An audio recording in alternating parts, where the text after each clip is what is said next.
V3 Enterprise chan mari aizol atangin chibai levek ule tun tuma chuanin nimina silai kan ti then thar FX DRS mitam takina kan lo nga hlel youtube ate po kan lo en review te kan lo en ka kha nimina ron thenga nimin khan ron ti chu ram kan tuma maro chu customer te anom nik ka wagin customer te omlaya video te han siam te rem lo thina hei voin hi ni som hi pakua December ni som hi pakua sang ni som hi pali ania te ma chiang de uzokin customer te huwa kan ron tilang dona FX DRS hi FX sa chuanin te ma dang dai deuh wangin kan enge kan khak le lom ema tam tak chuan kan lo hong sinanga aman hi nuai khat sing thum sanga nia FX sa chuna man tlomber ania hot case saron nei lawa FX Dreamline ho ang khan chuan aron ken tela chu manual book hi aleitan chuanin FX DRS ta hianin chip chiar zokin tam tak chu ain siak veka ta hian hei ron choma chuan field prop ron chom boka field prop hi adapter than pangai lawin hei hi pam ales kuba man ngal top thei ang chi apam na aron choma chuan a magazine ai hian hei 17 ania som paruk alenga ta hian hei po hi impact te honen khan amuthun dan chu nang vek ani a magazine hi aron te dewa musom paruk aron lenga tunami hi 17 kan ti kha chuan hei hi ani ta FX DRS chu dang dai khop maya an zang thra mei boka nakina hemi video top lampang a hian ari zong te kanon tilanga chiang zokin kezin hilegram zathum borvel tura anon da kha ania hei hi a khesin nok deuh tat mai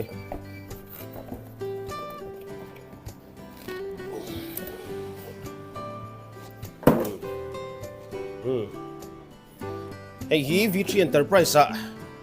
naktu ka tangin abel chiang zual dutan aron en theidona in han lek velanga hian chuan FX sawi chu kan hriat ang khana smooth vek maya chuan abata hi synthetic matte black FX well kit te khami yang khan heng aron mam nal maya rifle batani ya asei zo ngai hi hetia tia kan lek hian trang phel antimi ka thin zon chia hei ti hian ato pason ka da ti hian a sei lem lo ani a nok lo a zang khai mai boka hei hi silai zang thra mai ania ti chuan hei power play nam kha ta hian aron vualei ta youtube pate kan en chu a then chu aron sei de ulek ta hian rifle magazine ang dewin aron omaka kha hei chu upgrade theni chuan hei hi Sweden ania FX ka chu foreign silai thra ania ti chuan in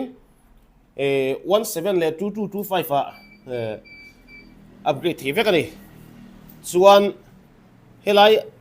a air tank takhi PCP dang hi chu a barrel noya hian air tanki kha omle thin ni ti khan panni kha om thin ta hi chuan khat tiang ni ve to lo khanin a chunga khon a barrel le hemi inkara hianin air kha chu a om khat vek ani ti chuan silencer hei hi avo vele theya sorry silencer vona turania hei hi chuan silencer hi chu sangthum man crown na te po khan sangthum man hi kamang me kan zor lai ang chi FX DRS ania ta chuan a trigger system hi adjustable ang chi kha ania me nuam em mai ani vek ani chuan safety lock hi manual hei po hi wholesome te in smooth vek mai ni FX ho hi chu hei cooking lever te po chuan a scope rail hi 11 nan on manga ta hian 11 an ki chuan in PX100 te NX ho te kami achep tu te ang chi kha an on manga ni chuan youtube pa ke na then khata chuan ta hian scope rail te non da le a atira kan mu khanin low mount amount niam deuh chu man thei lawang chan chu helam pang biang kan da chana hi chires a hi du'a hian ron sang em o ka ti lai hi nakina scope vu chungten kan buk don thawa ta khan kan en chinanga casing za chi nge ti te ti chuan helai hi air pump na fuel prop volume na kha ania chuan ta power plant ma oma chuan hei hi cooking lever khan ni le meya an zang tha hu man nuam em mai le nga la ti chuan a sei box hi lawa khan china khan kan lo kha barrel hi fit khat le chan ve ai chuna seya inchi som paria som ni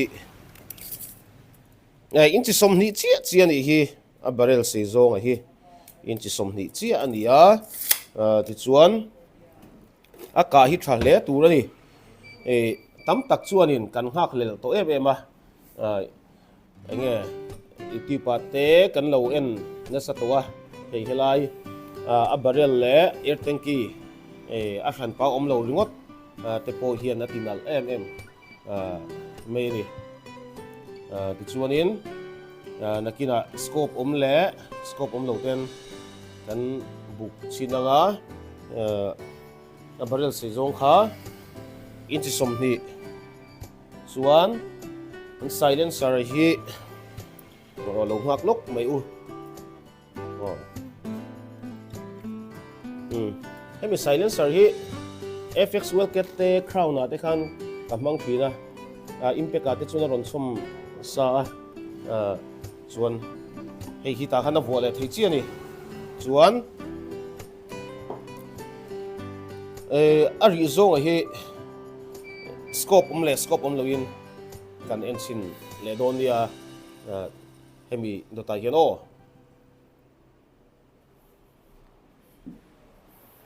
ole a ri zong hi kan buk chinanga ta hian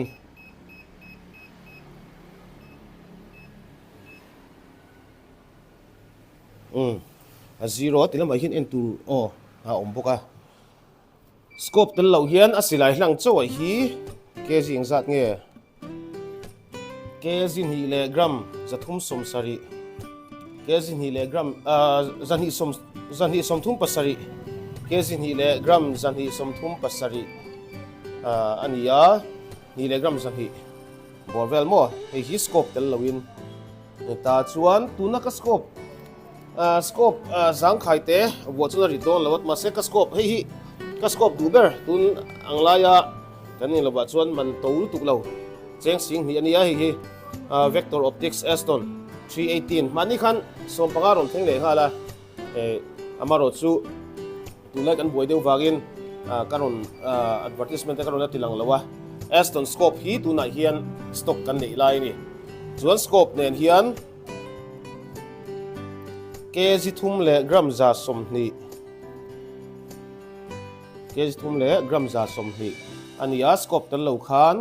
kg ni le gram za ni le som thum borvel khan ya chuan asilai hi aman chu cheng nuai khat le sing thum sanga nia FX silaya chuan man tlom ber regulated vec box hi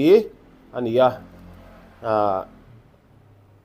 FX silai leitur tan chuan V3 Enterprise San Mari aizola leitur kan nei ani